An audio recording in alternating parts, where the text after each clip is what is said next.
Maybe showing you a passive tree for the witch for cruel difficulty. Already cruising through it right now. Now, most of my gear, almost all my gear has rarity fonts on it. None of it's maxed out to 8. And yet I'm cruising through basically off my passive skill trees. I got decent gear. It's just so far from min-maxed. It's just pretty decent. But let's get into this build right now. It's pretty much just damage, shield, a couple of other things. But we'll get into the Ascension in a moment. For the start, we're just taking as much damage and we're getting out the beginning of it.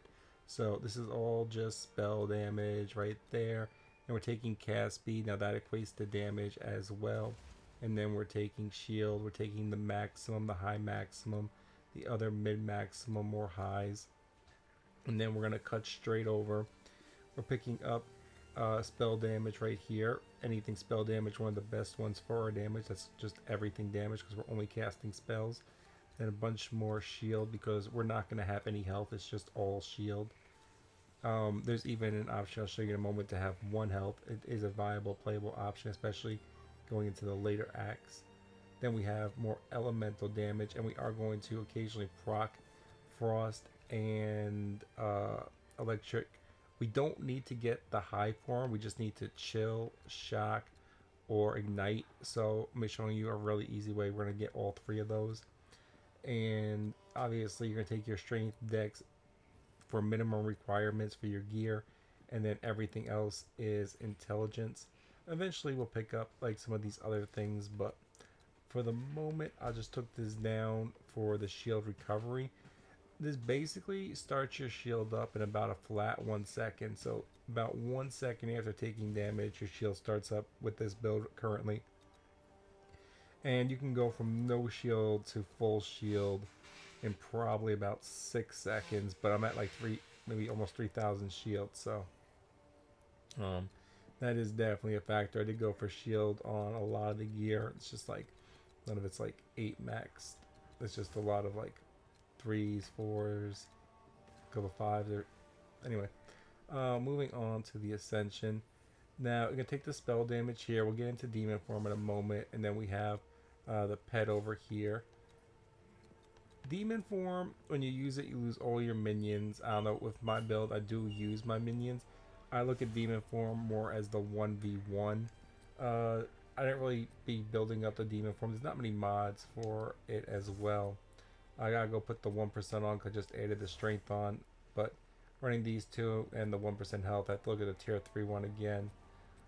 Besides that, other big ones in the build to show you real quickly.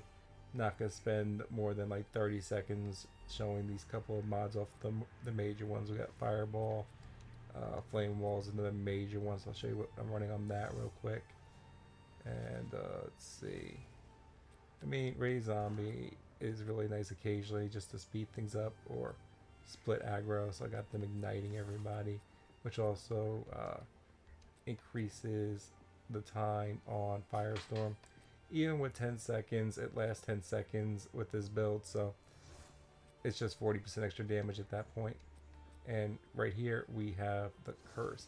Maybe late end game I might try running the triple curse, but at the moment the only curse that really seems viable and worth it is flammability, and I don't got the essence to do it the other way. But this is definitely a viable build that you can use to cruise through cruel difficulty. I'm doing that right now, just caking it.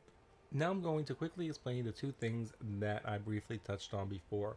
One being how to get the 30% extra damage from applying shock and chill. So we have the Frost Mage here. Doesn't really matter what mods you put on them. We just need them to occasionally inflict freeze. And while they're alive, they instantly proc some form of shock and freeze. So all you have to do is have them equipped. They'll keep respawning and you get the bonus buff for 4 seconds, and generally they stay dead. That 4-second delay does help come back a little faster, but generally even after they die, you're only out the buff for about a couple, maybe 3 to 5 seconds tops, and then you're right back to getting the buff again. So it's not 100% uptime, but you do constantly get it. Now, the one life build really requires you to have this because this cuts your health down in half and turns that into shield as well. Any level you get this, I would take this over anything else. This is definitely worth it due to the bonuses. Now it gives you chaos resistance in it, which is nice to begin with. But if you wanted to get crazy with it, you probably would be only cutting out like a sixth or so, seventh maybe of your life in order to do this. Maybe even less in late game, like a tenth. So at that point, you could very easily not use demon form because this will bring you to one life. So you can't use demon form if you do this. But you can become immune to chaos damage, which is pretty nice, especially in any area that causes chaos damage, because chaos damage actually does like double damage to your shield. So it's actually double deadly to you, and you lose basically nothing to become immune. So that is assuming that you have that chest piece. It's a little, you'll lose a little bit more without it because your life won't be as low as if you have it equipped. But other than that, there's your passive, there's some gear suggestions and skills and the mods you should be running.